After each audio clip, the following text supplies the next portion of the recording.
is Everything's Relative with Eve Sturgis. I'm Eve Sturgis. This is a podcast where I talk about DNA discoveries and all the way that people are affected by results they did not expect. Today I talk with Brad, who I actually became acquainted with through Severance magazine, which I've mentioned a few times before, but if this is the first time hearing about it, definitely look into it. Severance magazine is an online publication.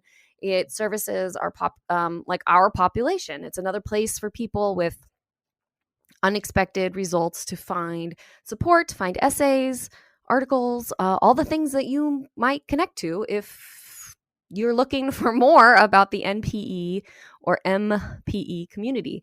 Haven't probably done this in a couple episodes, so let's talk about NPE, means non-paternal event or non-paternity experience, I think. On MPE, M as in Mary, stands for misattributed parental experience. So there's lots of letters you have to know about if you're hanging out with us, and those are two of the most important. So Brad, anyway, wrote an article called Why Men Don't Want to Talk About It, and we corresponded a bit about that. And so my participation notwithstanding, it's a really great article that explores the big disparity between the amount of men and women in the support groups. I don't know if you've noticed, but I have noticed. So I was excited when Brad contacted me about being on the podcast because, like the support groups, I need more men. Brad is what we call an LDA. Speaking of letters, LDA stands for Late Discovery Adoptee. So he's going to talk about that kind of NPE experience and DNA discovery. I've said before that these things can reveal all sorts of family dynamics.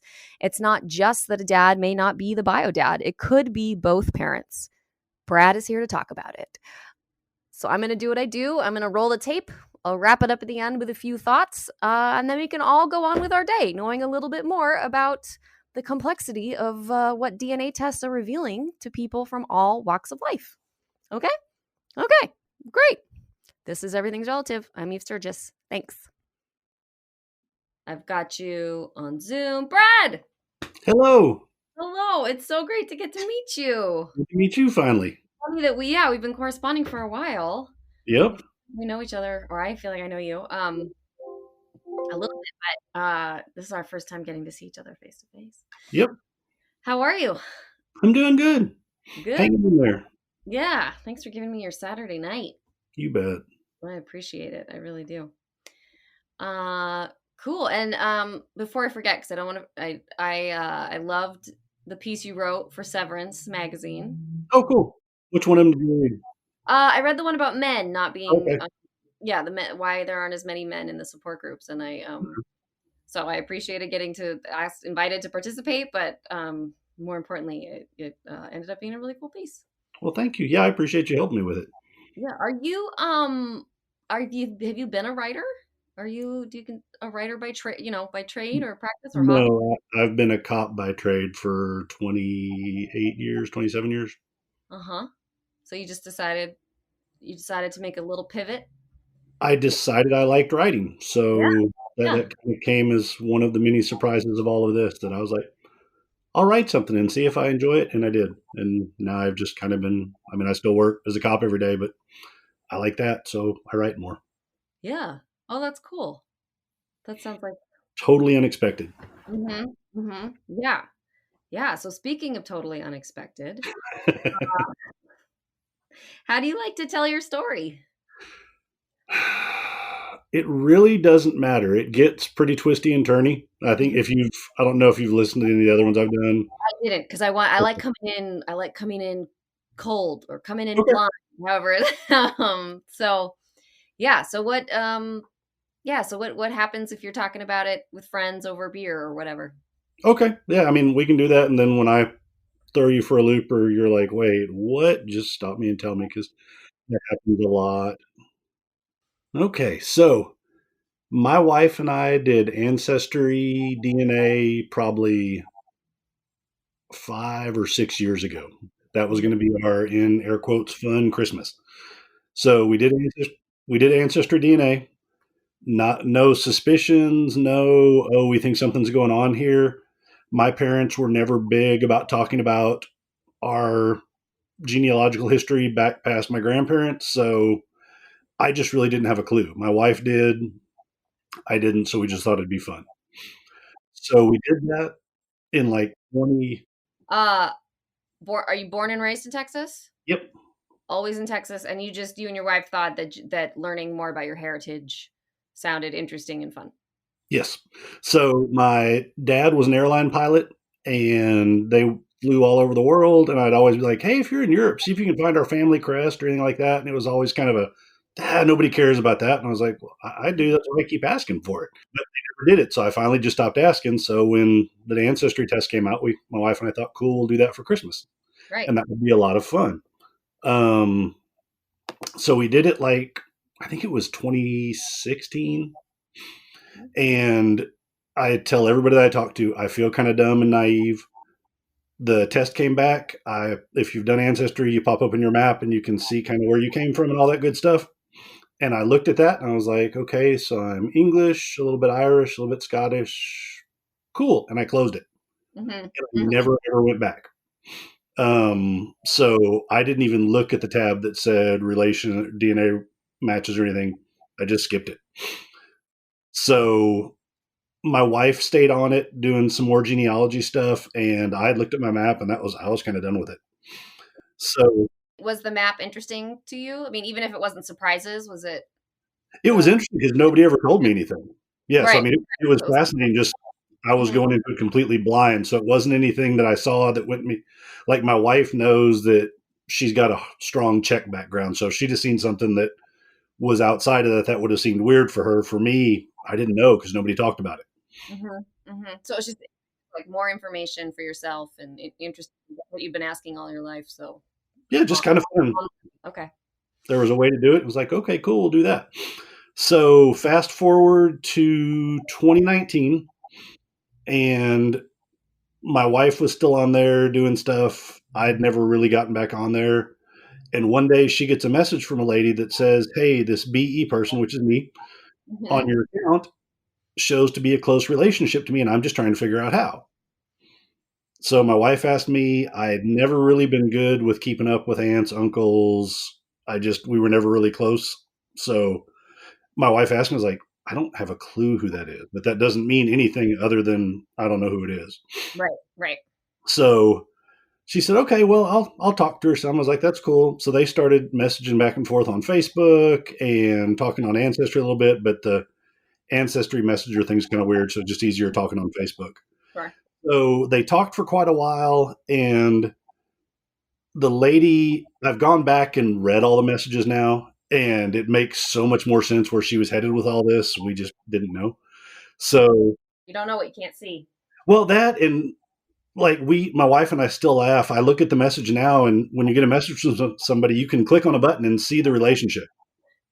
We didn't do that. We didn't do anything. We're like, no, I don't really know you.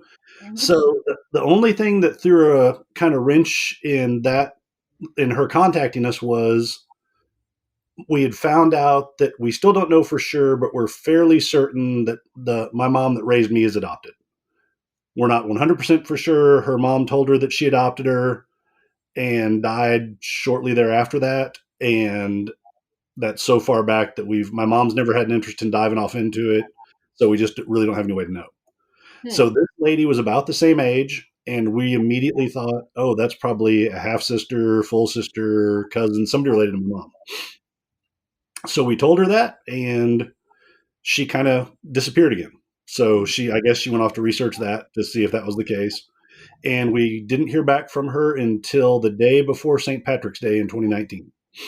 And I remember those days. That one is very stuck in my head. Yes.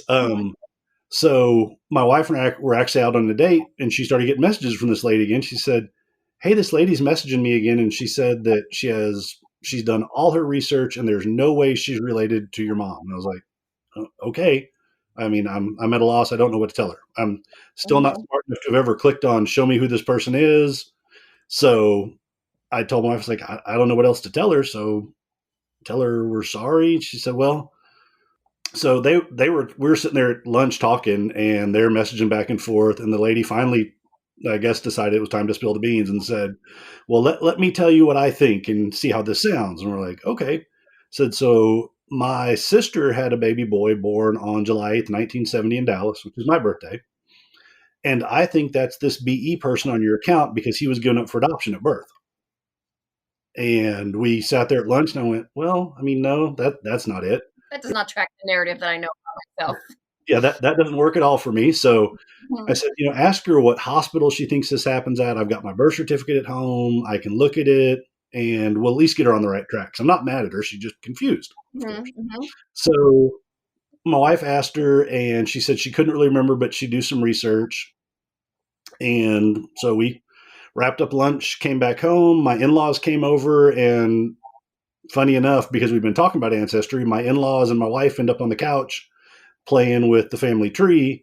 And I go off in the other room, get the little fire safe out, pull out my birth certificate and start looking at everything. And I get my birth certificate and all of a sudden there seem to be problems because my birth certificate doesn't have a hospital I was born in. It doesn't have an address. It just has a dash through it. And I was like, well, that's kind of weird. So I was like, so then I got my wife's out because we were both born in 1970 in Dallas. So they should look somewhat close.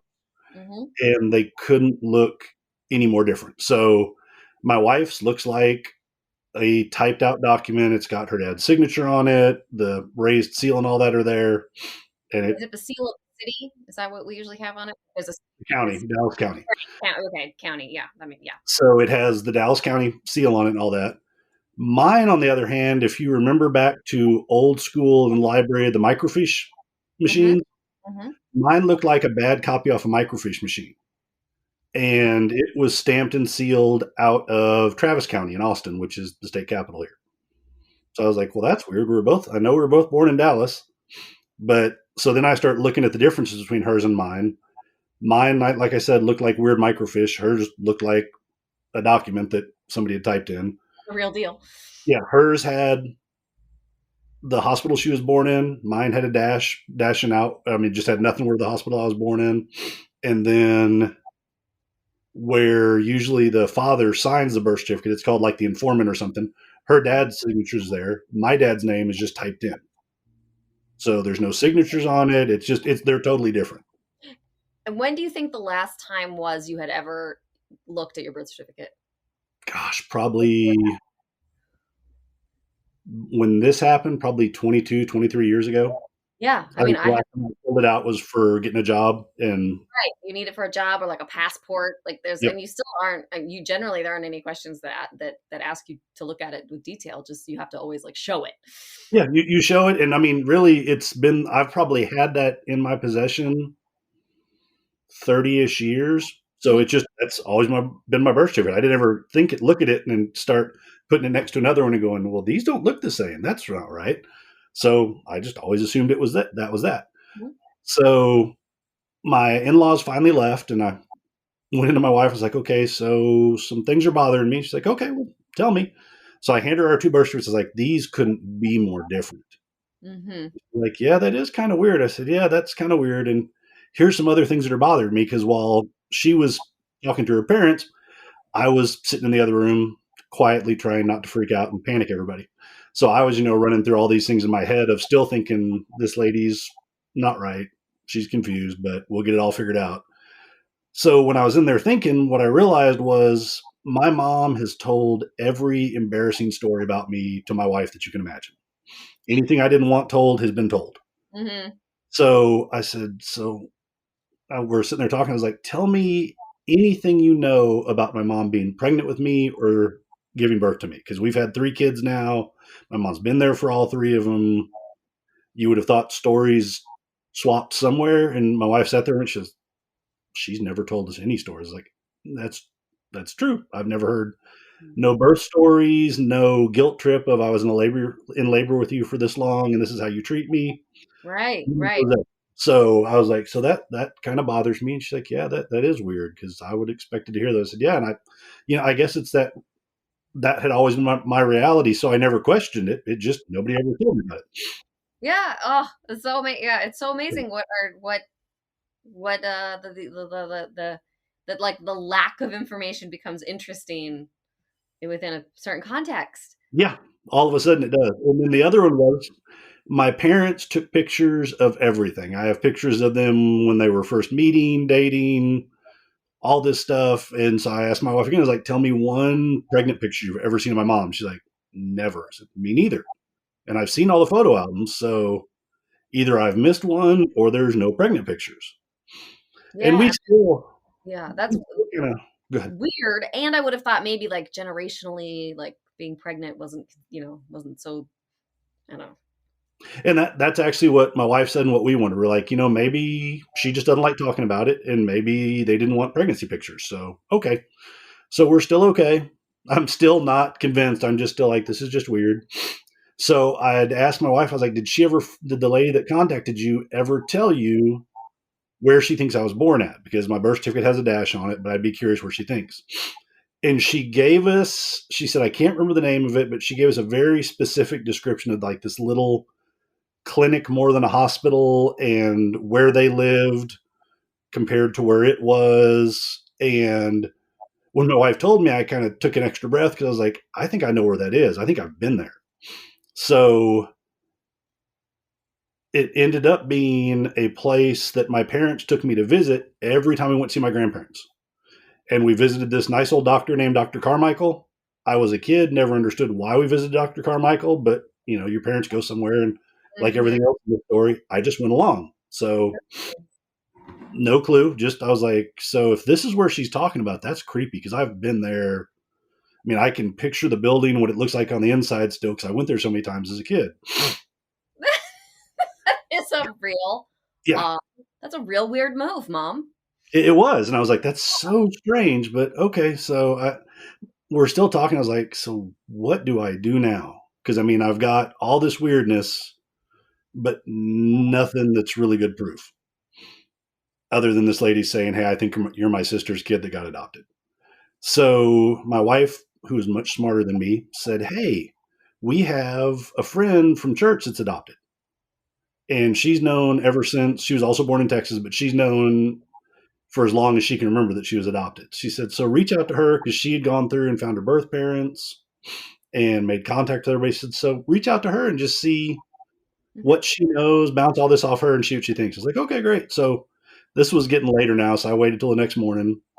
I sent her a text, said, hey, can we talk? Now it's St. Patrick's Day. Yes, now it's the morning of St. Patrick's Day. And yes, it's now a wonderful day. So it's St. Patrick's Day. I'm messaging her going, hey, I want to talk to you when you have a minute about adoption. She's like, oh, yeah, sure. Call me anytime. So I call her and I tell her all the stuff. Birth certificates look weird. No pregnancy pictures, no birth stories. It's all just very weird. And she said, well, have you got a picture of your birth certificate? I said, well, yeah, I took a picture of it. She said, well, text it to me so I can look at it. Mm-hmm. So I text it to her and she goes, okay, let me go get mine. So she gets off the phone for a minute, comes back, and I get this kind of, and I'm like, yeah. And she said, I don't think you're going to like this. And I was like, okay. She said, let me text you a picture of my birth certificate. Okay. And I'm like, okay. And they're carbon copies of each other. There's dashes where we were born.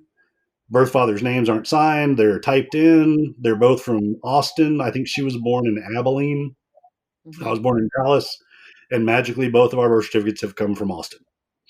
So I was like, well, this is getting harder to ignore, and yet I'm still not sold. There still has to be a good explanation for all this. Right. Yeah, there's got to be something. So I talked to her. Mistakes. Yeah. Obviously, there's a weird mistake here somewhere. This is just a copy of my birth certificate. That's what they looked like in 1970. I don't know. There's a lot of good reasons I could make work out. So she talked me through kind of how she found out who her birth parents were. And she said, honestly, all that stuff was a complete fluke. She said it was a nightmare to get the paperwork. I had to go before the court, tell them what they called compelling reasons why they should unseal my file, and then got it. And the only reason she found her birth parents was she deciphered one signature on one page. Wow. Because I think they still gave her redacted copies, but they were signed copies, and she made out a signature and traced it back. Wow. So that sounded like a lot of extra work. And I'm like, since I still don't really believe this, it seems silly to go through that much work. So I was like, I'll just talk to my dad because my dad and I have always talked pretty openly. We've talked a lot away from my mom. My mom is the stereotypical worrier of everything. So when there's a serious talk to be had, it's usually just he and I talking about it somewhere. So I was like, well, I'll hit up dad. Next time we can go have coffee, grab a beer, grab lunch, do something. I'll bounce all this off him then because there's obviously no rush because this still isn't true. No need to get everybody in a fuss over something that isn't real. Right. So I called him and said, hey, we talked for a little bit. I was like, so I got a couple things I want to bounce off of you. Next time you're near where I work, call me. We'll go grab coffee. You can come by the office. I'll meet you for lunch, do whatever. I said, no big deal. I tried to lay off all the problems. I was like, nobody's getting divorced. Nobody's broke. Nobody's sick. Mm-hmm. Kids are all good. The house didn't burn down. Everything is fine. Just some things to bounce off you sometime. He's like, oh, okay, great, sure. And this has never been a problem. We've done this hundreds of times. And this time it was, yeah, sure, that's great. Why? And I was like, it's not him. And I'm sure I sounded not good on the phone because, we're in hour like 12 of figuring all this out. And I was like, it's nothing important. Just next time you have time, we'll talk. He's like, okay, great. But why? And I'm like, I don't think you're hearing me. Not on the phone. Next time we see each other, we'll have this conversation. Okay, yeah, I'm still good with that. But what are we going to talk about? And I would tell you this went on for like 20 minutes. It was probably like 2, but it felt like 20 minutes of just going back and forth of, no, we don't want to talk about this on the phone. He's like, yeah, I know, but what are we going to talk about? Right. So I finally gave up and I was like, listen, I think I'm being clear in saying, I don't want to talk with you about this on the phone, right? He's like, yep. Said, and you seem determined to talk about it on the phone. He goes, yep. I was like, okay, well, you understand I don't think this is a good idea. Yeah, I understand. Is mom with you? No, I'm in the car driving. I was like, okay. Said, so, and the funny thing is they knew all about the ancestry test. The ancestry test is not like a surprise. This had been years ago. We had actually, I think, shortly after Christmas when our results came back, we had pulled it up and cast it to the TV and looked at everybody's maps, and everybody's like, oh, that's neat. And that was that. Nobody ever said a word. So I said, you remember when Pam and I did that ancestry test? He's like, yeah, I do remember that. I said, okay. So this lady contacted us on there that we're related to. And he's like, oh, really? I said, yeah. And we thought it was mom's sister or something like that. He's like, that's fascinating. I didn't know they could do stuff like that. I was like, yeah, me neither. I said, but it's not that. And he goes, okay. And I said, what she says is that I'm her sister's son and that y'all adopted me and never told me. And he went, huh. And that was it. That was all I got. Uh-huh. Yeah, just a loud huh and a little bit of drumming on the dashboard that I could hear. So we sat there very quietly for probably a minute or so, and I just waited, seeing what would happen next. And finally, I was like, okay, I'm not trying to be an ass. I'm not trying to make the world harder for you, but you're actually going to have to say out loud what I already know the answer is, because until you tell me, I still am going to wonder. And I got another. So we adopted you, and we've been trying to figure out how to tell you. Oh. Yeah, I was like, oh, okay. Yeah, it's been 48 years, so obviously there was never a good time in 48 years. It didn't come up. So, okay, now I guess is the time.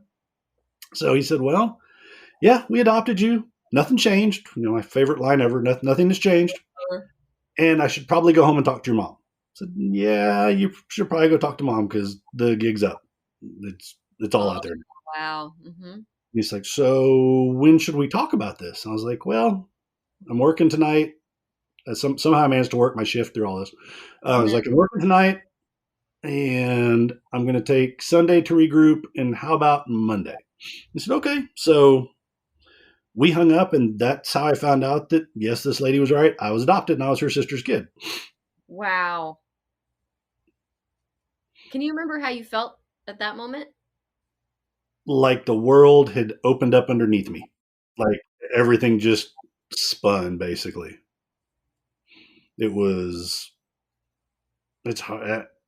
I mean, you've been through it. It's almost hard to explain just how everything shifts and all of a sudden nothing seems quite right anymore. Yeah. I mean, super sad because my parents are my parents, but they're not really my parents. Mhm. There's been a huge secret kept from me for almost 50 years. Mhm. There's a lot of stuff suddenly that I don't know about myself. And there's a total, and I still talk about this in therapy, there's a total loss of identity that happens. Mhm. Because, I mean, it's bad enough is the NPE part, but when both your parents are not your parents anymore, suddenly you don't have any, I had no biological roots left. Right. It had already been, it had been weird enough. It had been about 2 years before that when my dad had told me that they thought that my mom was adopted, and both my grandparents had passed by then. And that had even weirded me out, just with the idea of the people I grew up thinking were my grandparents, they weren't really my grandparents. That's weird. Do you think your dad, or I mean, maybe I shouldn't like feed you what I think, but like, or what I'm wondering, but what do you think was going through his head when you said, "Well, this woman contacted me and says that she thinks I'm adopted," and he went, "Huh." What do you think he was thinking right then? In a word, probably shit. Mm-hmm. I think it was just, I mean, they had successfully kept this a secret for 48 years.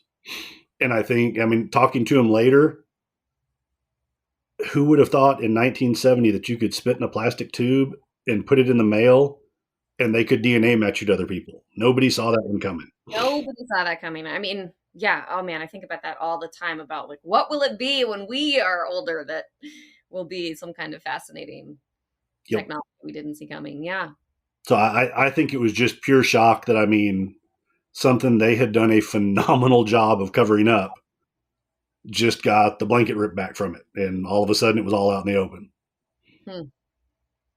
Yeah, I kind of wondered if he was trying to, if he thought maybe if he acted casually about it that you would think it wasn't that big a deal. If he didn't think it was that big a deal, sort of, or something. Like I just, it's that I find that such a unique response that like, huh, oh, we were trying to tell you.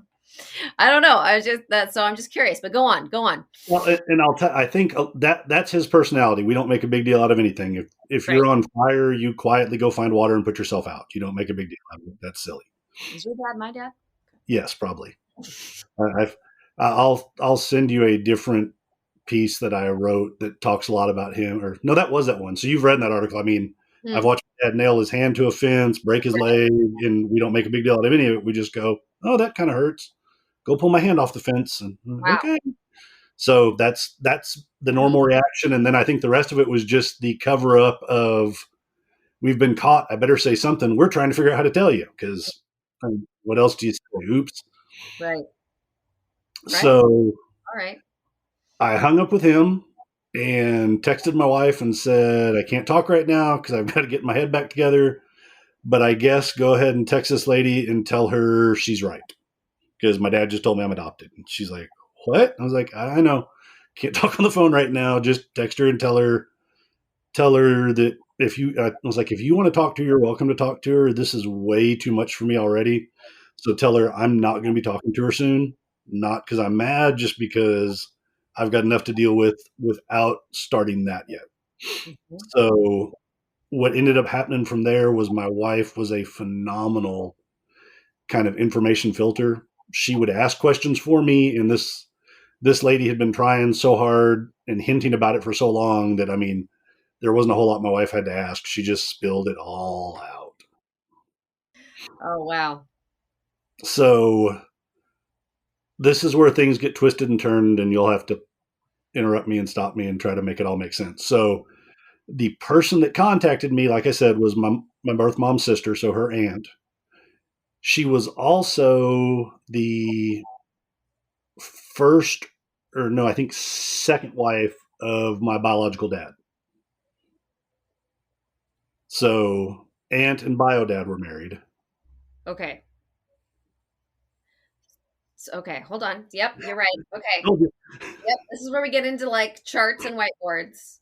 So your bio mom slept with her brother-in-law. yes, they were divorced by then, but yes, Like technically a brother-in-law yeah. at the time, So, but well, yeah. okay. Technically, it's even worse. So it was bio mom or aunt and bio dad were married, and bio dad thought it would be okay to sleep with his 15-year-old sister-in-law. Oh Was my how God. all this started out. 15? She was 15 when all of this started. So that started at 15, and then not because of that, because basically, I mean, in his own words, as well as everybody I've talked to that's known him, he's just a man whore. He'll sleep with anybody. So he and Aunt got divorced. He was here in Texas. My aunt ended up here in Texas. And when Bio Mom graduated from high school at 17, she moved down here to Texas to live with her sister and not have to live with her parents. And the relationship started back up. And that's when I came into the picture. Uh-huh. By then, he was divorced from my aunt, married to another lady, and had a 4-month-old kid, I think, at the time. Mm-hmm. Mm-hmm. Mm-hmm. That's what we call a class act. Yes, but it gets worse. It gets more complicated still. So that was how they all kind of intermingled, was through that way. So Did his sister, I mean, I'm sorry, did your aunt, who contacted you, the woman who contacted you, did she know that her younger sister was doing this with her ex-husband? Okay. she suspected it. She never knew it, and my bio mom would never cop to who the father was. Just that she was pregnant. Mm-hmm. Okay. So she had no real way of knowing. She had a suspicion because he was around all the time, but Right. He was still around. Yeah. yeah, no proof. Mm-hmm. So he was also a member of the Banditos motorcycle gang. So by the time I was 2 years old, he was in prison for murder, and he's been in prison ever since. Oh, okay. He went to prison in 1972. All right. Actually, he went, I think, in 71 and for something else, and then ended up in Louisiana in 72 in prison. Wow. All right. It's kind of a different kind of intense layer. Yeah, that adds a whole new kind of mess to it. So he's For a man that grew up to be an officer, for, huh? for you, I mean, that's just interesting that you you you went the opposite direction of the bandito. As did his other son. Really? We're both Okay. cops. All right. Okay. I'm sorry. I'm going to be quiet now. No, it's okay. So he's in prison. He's still alive. He's in his 70s now. Bio mom passed probably 19 years before I found out. Hmm. I've got half brother on bio dad's side of the family. Bio mom's side is a sister, half brother, and 1, 2, 3 aunts, and several other uncles. The what's kind of really weird is half brother on dad's side, half sister on mom's side, and all 3 aunts. Up until about 5 years before I found out, we all lived in a 30-mile radius of each other for our whole lives, pretty much. Oh, wow. Did they know about you? Mm-mm. No. The only person that knew about me was the aunt that found me. Mm-hmm. So the rest of the family was in California back then, so my mom and aunt kept it quiet from everybody. Right. Right. So let's see, where does that go from there? So that's how I found out everything and how I found everybody. Wow. At that time, with a woman, your aunt who Mm-hmm. was helping you, or who sort of like had all this information and waiting to blow. Did she help you connect with everybody, or did you do that on your own with like Ancestry? And She, without being asked, helped me connect with everybody. oh, so she'd really been eager about this situation. She was very excited, and I mean, so I think I don't think it was as long as I expected. I think it was just a few days before I started talking to her. And by the time I talked to her, I had found out bio dad story because she had told my wife, and my wife was like, I don't know if you really want to know much about your bio dad. And I was like, well, now I have to know, because if you're telling me I don't want to know, I can't help myself anymore. So she filled me in on that. So I already knew he was in prison. But so when I start talking to Aunt, she starts telling me, well, I've talked to who I think your dad is, because really at this point, we really didn't still know. This was still who she believed my dad was. When you see pictures of the two of us side by side at the same age, it's not really hard to figure out if it's probably dad or not. But she had no proof. But she had taken it upon herself to get a hold of him, give him my date of birth, my full name, and all the information she could, because she was determined to make sure that he knew that she knew that he had slept with her sister. Aha. So there was some underlying motivation there outside of it was really kind of a dual thing. I think she was determined to prove that happened, as much as she was determined to. She said that she was worried that if I ever did reach out, that nobody would know, and she didn't want that to happen either. One of those funny synchronicity things. By the time when she started talking to my wife, we had some friends that had adopted kids and were doing a fundraiser to raise money for an adoption. So what she ended up seeing was a picture of me on Facebook with a shirt that says support adoption across the front. So her assumption was that I knew already. She did not know that when she told me, that was the first I had ever heard of it. So we talked, and she kind of filled me in on family history, who everybody was. She'd already told everybody, I think. I don't think there was anybody she hadn't told that she had found me by then, because there was also a little kind of family riff of her sisters really had a hard time believing her story that I came from where I came from. Yeah, she probably felt so vindicated. Yeah, there's solid vindication there of, I mean, you can't deny it at this point. The I told you probably real loud. So she and I talked for a bit on Facebook, and then I started talking to, I think it was Biodad. So I've learned all kinds of things about prison in a short year and a half, 2 years now. Oh, you have connected with him. Okay, so you've learned all sorts of things about prison.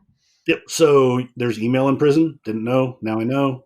So that was the way we started talking to each other. Was she said, he said that if you would like to email him, you're welcome to. And I was like, well, I mean, he's not the first murderer I'd ever met, so it wasn't like, oh my gosh, it's a murder. He's like, I'll talk to him. I don't care.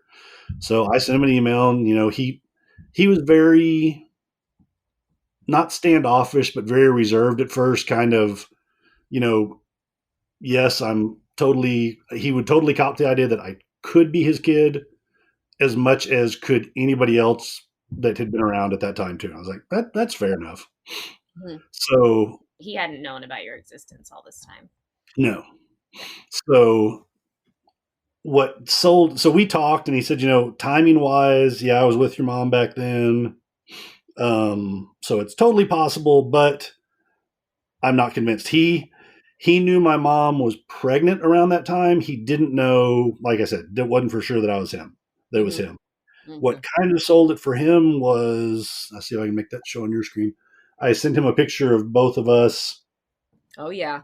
At about the same, I think that's both of us in our mid 40s. So he saw that and was like, oh, okay. So what ended up happening, just completely bizarre, was now I felt the need to research, because, I mean, bio mom side was laid out for me. There wasn't a question. Genetically, when I finally got smart enough to click on the DNA matches on Ancestry, there she was listed as, this is your aunt. We're for sure it's your aunt. It's like 1,700 centimorgans. I'm like, okay, fair enough. That's my aunt. But there was nothing really to match me to him, other than I could take, you split your matches. I could say, here's where I match with my aunt, who shares these matches with me. And that gave me maternal side, and then I knew these other matches were paternal side, but I didn't have any strong, like, I didn't have another aunt or anything popping up then. Mm-hmm. So now that I had learned that Ancestry apparently matched me to people, I thought, well, I should go look at all these messages, because apparently we had messages in the inbox we had never looked at. And one of them was from a lady who said, "You show to be related. I'm managing my daughter-in-law's account. You show to be related to her, and we're trying to find her birth parents." And I was like, so I messaged her back, I think 2 years after she sent me the message, and was like, so I just found out that there's messages in Ancestry, and I'm just reaching back out to you to see what you learned and see if I can help, because I just found out I was adopted. And she reached out and said, why don't you call me and it'll be easier if we talk? And I thought, okay, that's great. So bizarre story. Her daughter-in-law had been raised by a man that she believed to be her bio dad, with the belief that her mom had left them. Mm-hmm. Only to find out later that the man that raised her had actually, I don't know, not, you can't say not in a weird way, but not in like a weird molestation, scary way, but had kidnapped her and raised her as his own kid to get her away from her bio parents. Right. So that's why she was searching, was she was looking for her bio parents. And she had found, I think she had figured it out by then. So when I'm on the phone, the mother-in-law that's talking to me is like, well, I have all the files. So if you can tell me who you match with that you know is paternal, I can probably work you through it. And I was like, okay. So kind of like you just did with the pen, I got out a piece of like construction paper, and I was like, okay, well, I had to give up because yeah. on I said, paper. here's who I match with. And she's like, okay. And she had like legit paper files. I could hear the paper rustling in the background. She's like, well, hold on. And, oh, okay. So if you match this person is the child of these two people. These two people had one son. And she basically traced it back to him like that, from, I think, a cousin or something, that she said, so that it's probably a good chance it's him. I was like, okay. So I reached back out to him and I said, so I'd sent you the picture. I talked to some lady and she says she believes we're related, and here's how. Uh-huh. And I did my best, since it's email and not something I can draw on. It's like, here's kind of how everybody lined out. And his next email response was, hey, son. And that freaked me out. Say that again. That freaked me out. We didn't talk for probably 3 weeks, a month, because I was not ready for that yet. Even though I knew it was true, I wasn't ready to hear it like that. Mm-hmm. So that kind of paused us. In that same time frame, I had started talking to my, I don't have any other brothers and sisters. I'm an only kid, so I just call them all my brothers and sisters now. So started talking to my sister, and we set up a time to meet, and she and her fiance back then and me and my wife all met, and it was so weird. It was like somebody that you've been friends with for 20 years and hadn't seen for 5 years, Mm-hmm. and you go up and just fall right back into the same conversation. Yeah. Settle into rhythm right away. But we had never met each other before. Mm-hmm. But it was completely comfortable. I didn't see any resemblance until my wife showed me pictures. Uh-huh. Once she took a picture of us standing side by side and hugging each other, and she showed me, I was like, oh, okay. Yep. Mm-hmm. Now you know what that feels like. But not sitting across the table, couldn't have in a million years been like, oh yeah, that looks like me. And I mean, when you see the picture, you're like, well, are you stupid? Do you not know what you look like? Because she looked like you. So she and I have gotten super close. Love her to death. We talk just about every day, usually on Facebook, just messaging back and forth.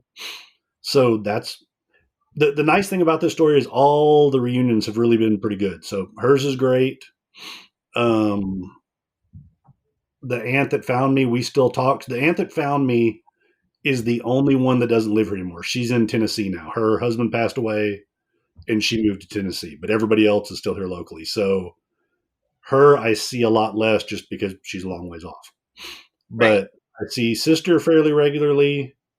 The aunt that is The youngest of the sisters, I see and talk to her. I see her fairly regularly, and we talk pretty much every few days on Facebook.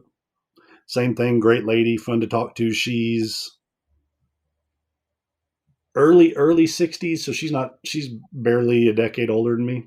So she and I talk all the time. I talk to sister all the time. I have another aunt who's a little bit older and nothing bad, great connection, super sweet lady. We just don't talk as much. I don't know why we don't. We just don't. And then I have a brother on mom's side who he and I message back and forth. He actually lives in Houston now, so we're far enough apart we don't see each other near as much, but we still just message back and forth. You all just stay connected. Yep. And I think I have to go back and look to ever remember it right, but around that same time, well, and this I'll go back to talking to BioDad. So while we're talking to while I'm emailing back and forth with BioDad, he tells me that he wants me to talk to his girlfriend. And I'm already thinking, I've met enough people in a couple months that I don't need to meet any new people. I'm people up. But I'm like, well, I'm trying to be nice. I'm like, oh, well, I mean, I don't know. I don't know where she lives. And he's like, and he emails back. He's like, well, no, you actually know my girlfriend. And I'm thinking, to hell, I know anybody that you know. You've been in prison since 1972 in Louisiana. There's no way that I know anybody that you know. And he tells me her name and says she works with you. And she has a very unique name. And I'm like, oh my God, I know exactly who that is. So it turns out that I work with my ex stepmom, I guess you would call her. So she is brother's mom. So she was the one that he was married to when he made me. Okay. Okay. And she and I work in the same place. That's unreal. I'd met her. I mean, I've met her. She works in HR. So, I mean, I've met her in our HR Sure. place. And HR happens. and like I said, a unique enough name. As soon as he told me, I was like, okay, I know her. That is so. Oh. Does she, I mean, maybe this isn't related to the NPE thing so much as just the sort of like complicated nuances of everybody's families, but does she consider herself his girlfriend? I don't know. I think so. So they were married. They stayed married for about his first 5 years in prison. Yeah. And then they both will tell you that when they got divorced, they still loved each other. But he realized we can get into his whole story, but he's doing a life sentence with no possibility of parole. And they both decided that there's no way he's getting out, and there's no reason that she should live her life married to somebody that's never coming back to the free world. Right. So they're no So, longer really married, but they yeah. still acknowledge a connection. So they got divorced. She married somebody else, and I don't really know how that one ended, whether he passed away, they got divorced, or what the story was. I know that she's not married anymore. And when I reached out to her, and she was, it's still very weird to me, and it's super sweet. To me, I'm just like a 6'3" acknowledgement that your husband fooled around on you. Right. And he is so nice to me. Super, super nice. So when I emailed her, I'm emailing her at work after he's told me to contact her, and it's work. Everybody can read your work email. It says so every time you log in the computer. So I'm being very circular. I'm like, so I talked to somebody that says they know you and I'm saying all this, and I hit send. And I mean, as soon as I hit send, my phone rings. And she's like, oh my gosh, I'm so glad you finally contacted me. I'm going to start sending you pictures. Oh, she'd been waiting. Yeah. They had been talking. So like I said, she's never called herself his girlfriend to me, but she visits on the regular. They see each other every week on or telephone and video visits. Right. The When communication. visitation was open before COVID, she visited all the time. Right. And a boatload of pictures she sent me were the two of them hugging in prison visiting rooms. So it seems like there's still something there. Right. Right. Some kind of companionship. Yeah. Some kind of companionship and love. what was it like? We talked just a little bit about so what was it like for you to be to God, I don't know why this is a hard question to ask. I'm just trying to word it correctly. What was it like to find out that your dad was a man who murdered somebody and was in jail for the rest of his life? Did that affect you in a Honestly, no, not really, and I think that's mainly because that it's not that unique of a thing for me. Like, I mean, it's unique that it's my bio dad, but so before I was a cop, I worked in a big county jail. I've spent a lot of time around people that have killed people, done all kinds of awful things, and they're just people. They've made some horrible, horrible decisions, but not something that was shocking. so your bio dad could have been a murderer just like anybody else could be a murderer. Like it was as Yeah, likely as anything else. That's interesting. That's actually a very human way to think of it.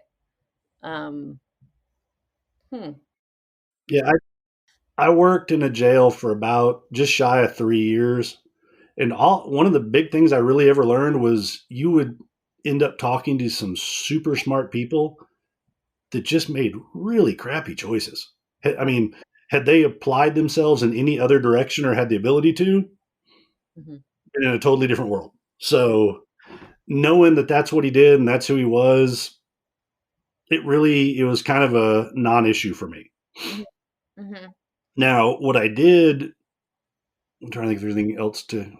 Well, so I also met my brother, his son, and obviously we hit it off. We've had the same jobs for about the same amount of time.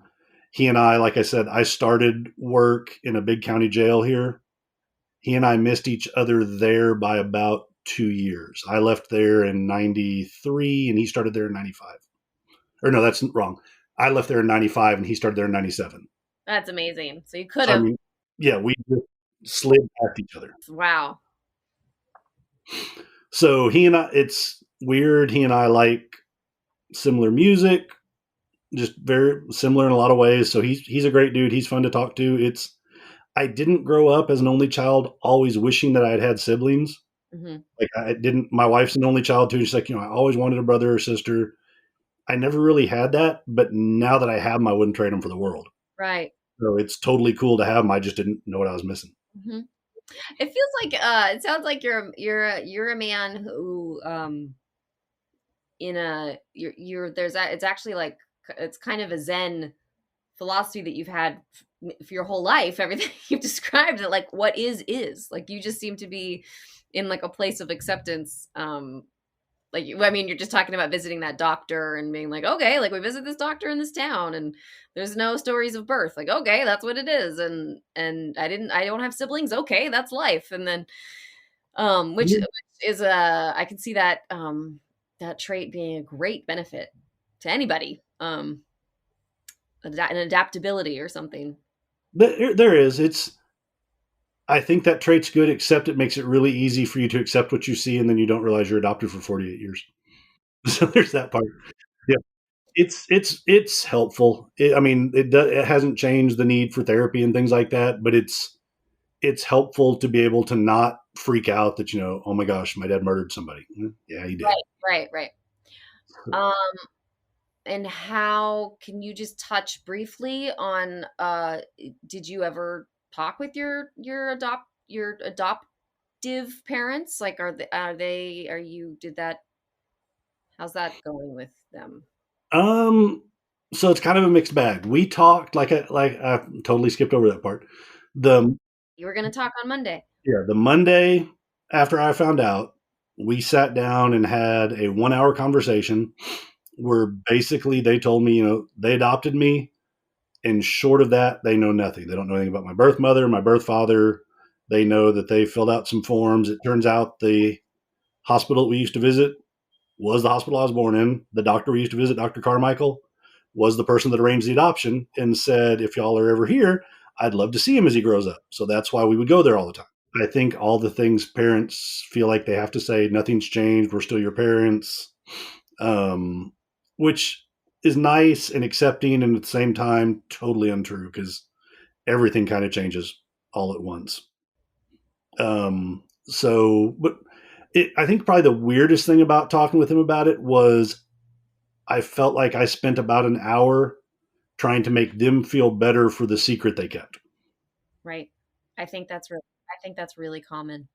Yeah. So I spent an hour like, it's okay, it's great. And inside I'm about to explode, but no, this is all good. This is all fine. It's all good. So the only thing that we really didn't agree on was when it came to telling my kids. I mean, they're accomplished secret keepers. They've done pretty good at it, Mm-hmm. and they did not like the idea that I was going to tell the kids. And I told them, all I really know to tell you is your secret is not mine to bear, Mm-hmm. and they need to know because their dad's going to be talking about adoption, all kinds of weird stuff, and they don't need to think, wait, am I adopted? Right.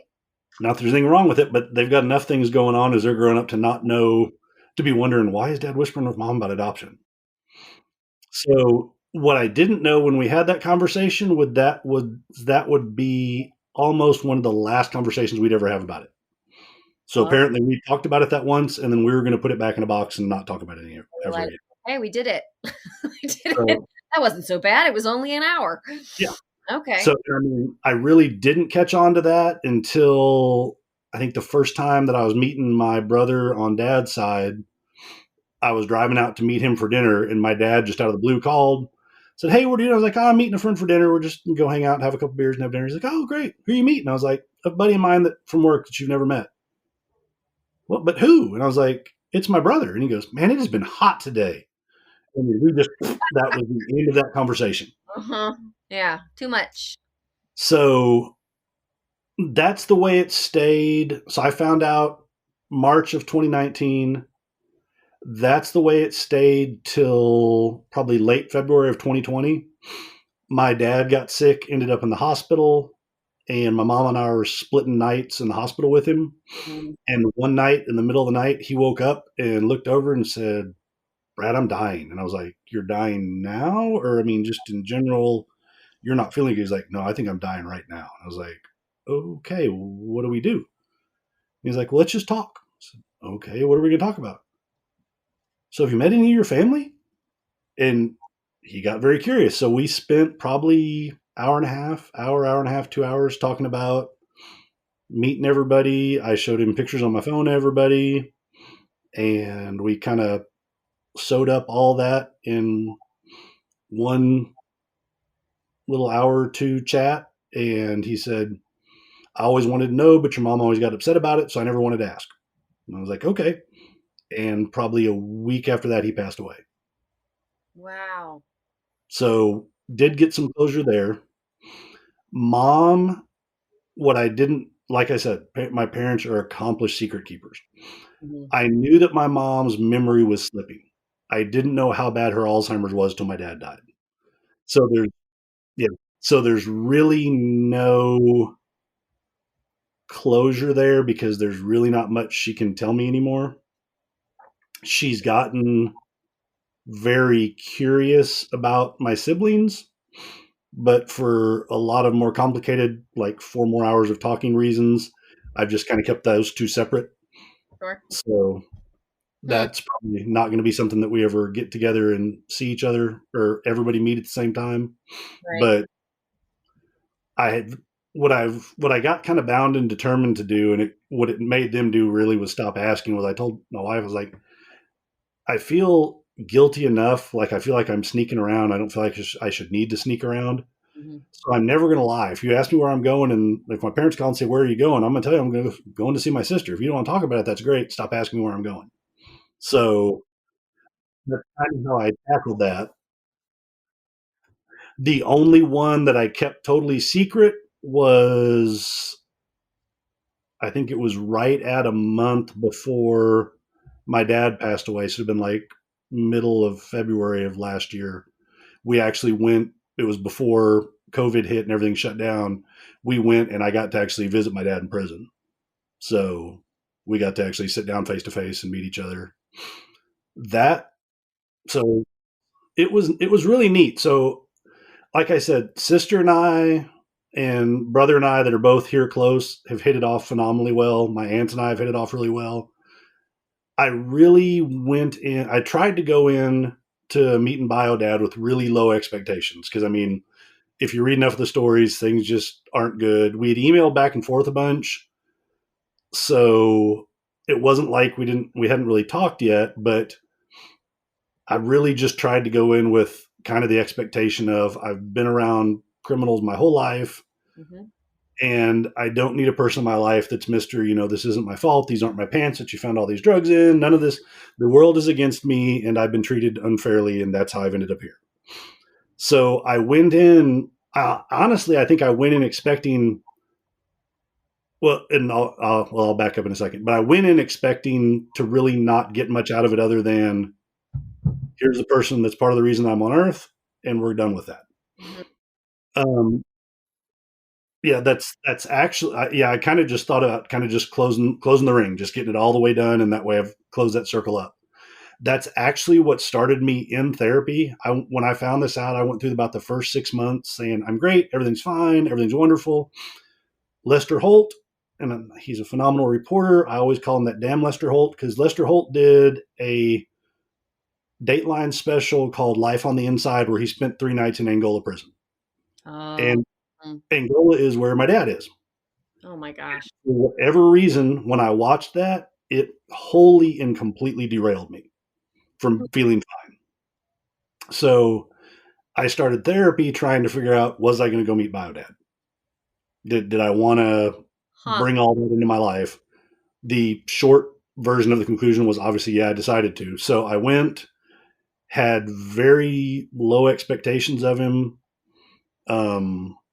He had told me, he said, it's a special visit, so you can stay all day as long as it's not too busy. Da, da, da. I'm like, whatever. Well, I was literally there for 8 hours. So it was, yeah, it was a lot.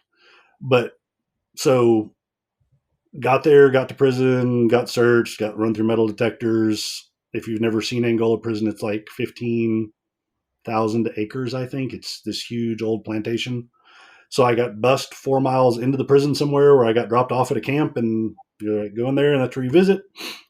So what was weird was half brother and sister until I saw pictures of us side by side. I didn't really catch the resemblance. He walked in the room and I was like, oh, so that's how I look when I'm 75. Okay. Mm-hmm. And when he sat down with me, I'll say he totally took me by surprise. He sat down and I don't know, I'm sure I think part of it was a test to kind of see, am I just going to run away and not want to get to know him or anything?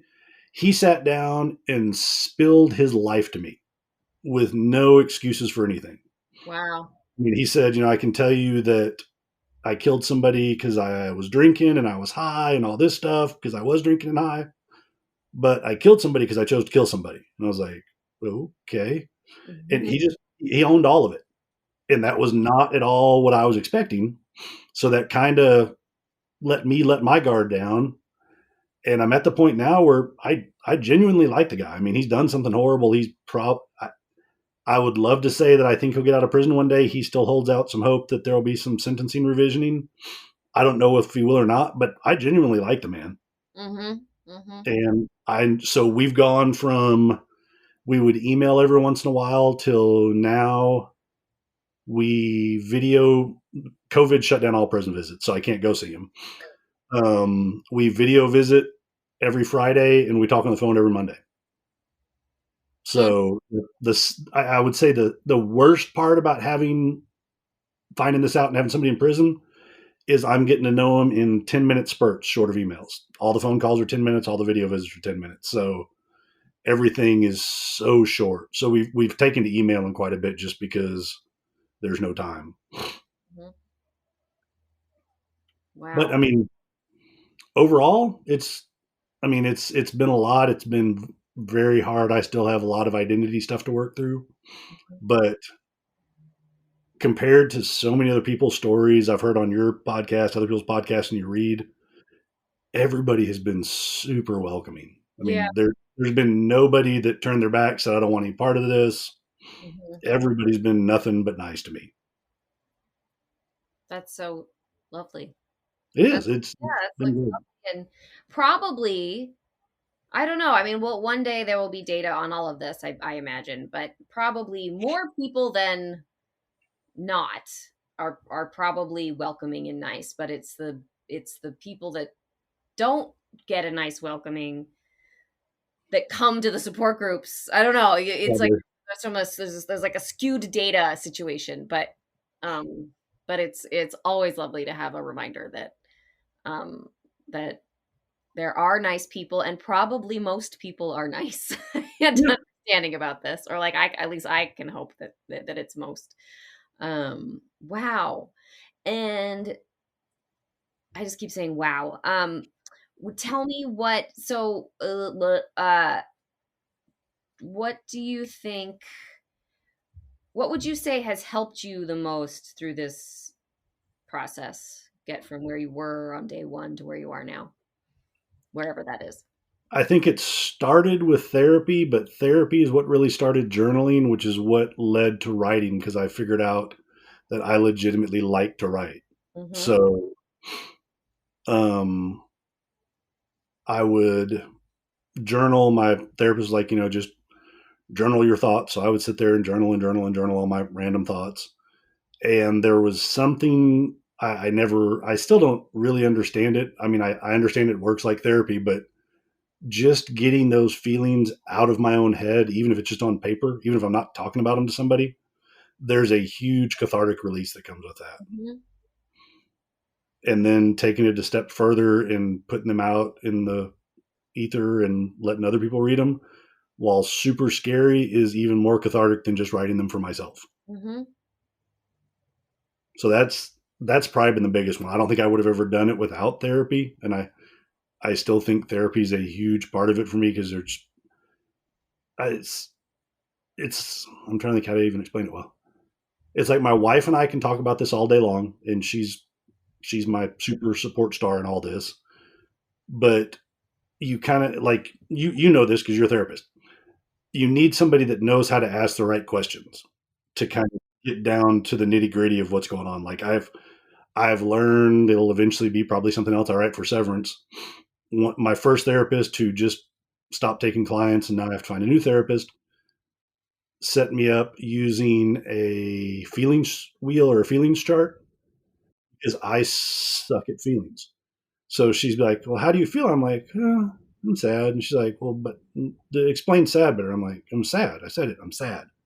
So she gave me Mm-hmm. this in the chart. She gave me this chart, and I'm like, "Oh wow, look at all the other words there are for sad."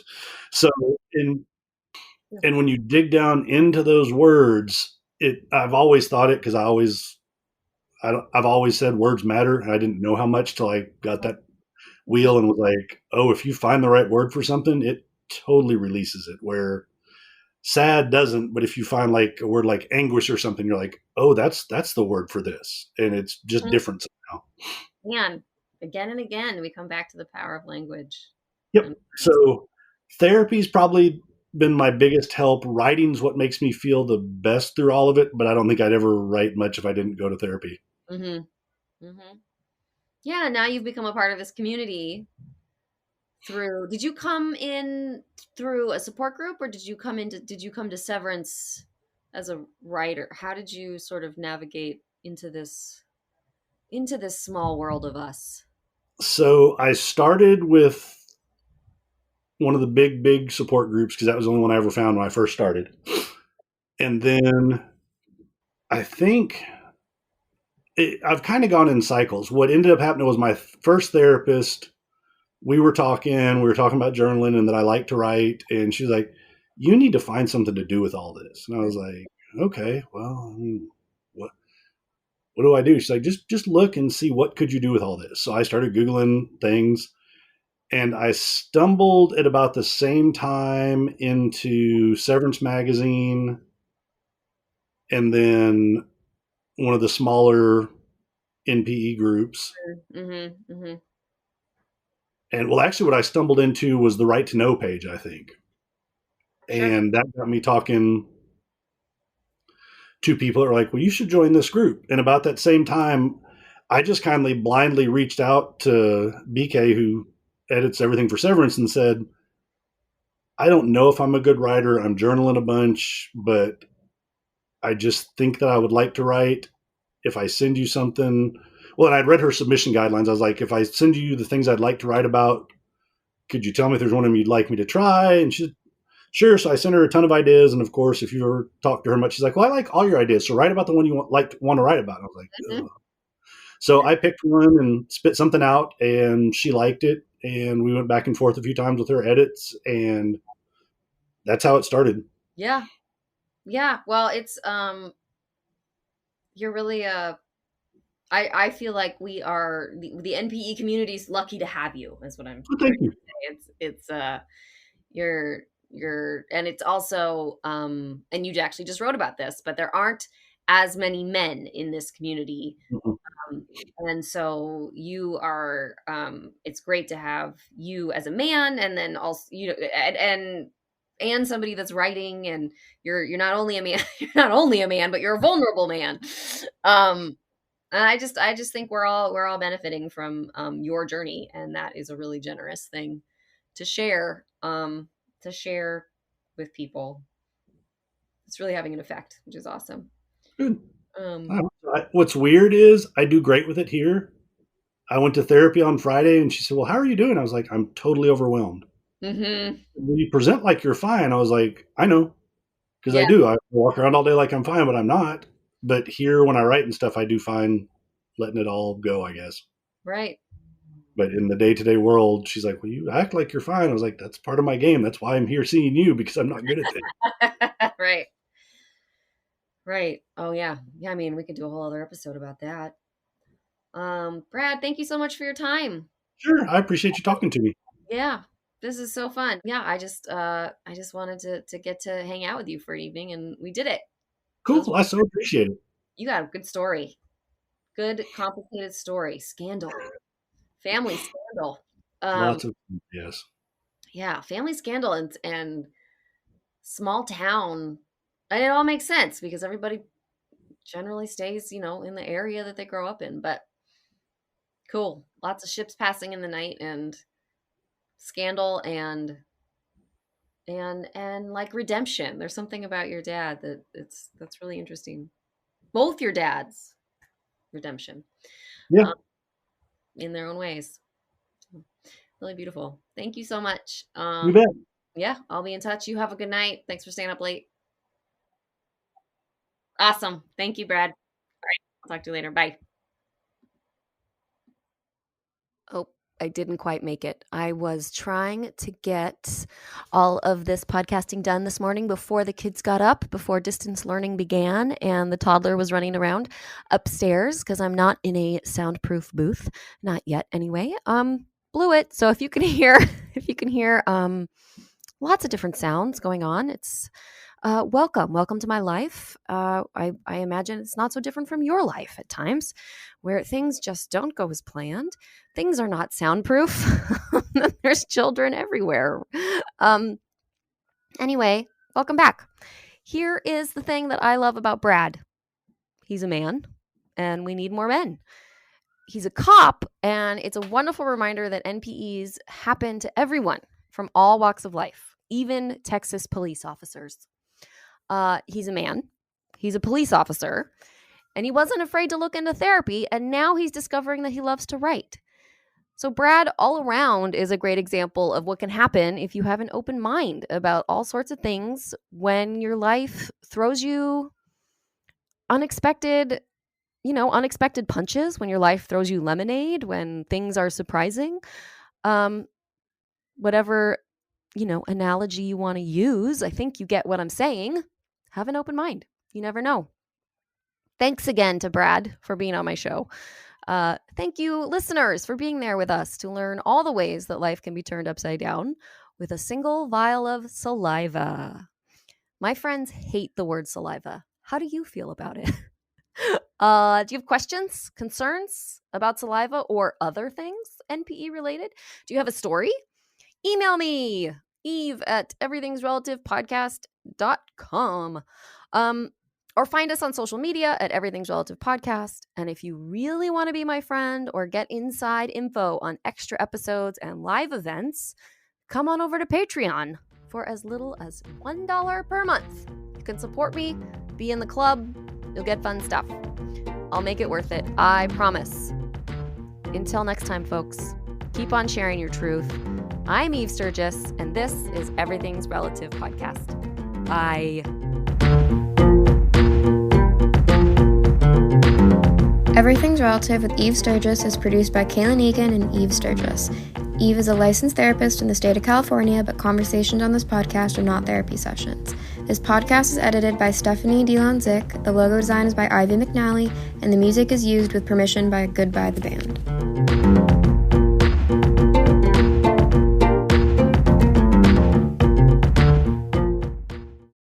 Wanted to hear the story of the time that Melissa Fumero from Brooklyn Nine-Nine's kid had a 2-hour-long tantrum that drove generations of their family to weep? Or maybe the story of SNL's Bobby Moynihan's kid who found random pizza in a playground sandbox and ate it? If so, you should check out Why Mommy Drinks, a weekly comedy podcast where I, Betsy Stover, talk to interesting people like Richard Jefferson from the NBA or Rachel Bloom from Crazy Ex-Girlfriend about a time that their kids broke them down into a shell of their former selves, or maybe even drove them to drink, but in a fun way. If you have kids, this show will make you feel less alone. And if you don't have kids, you're going to be so glad you don't have kids. Listen on Campfire Media, Apple Podcasts, Spotify, or wherever you listen.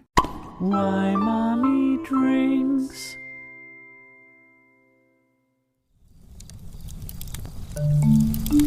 Campfire.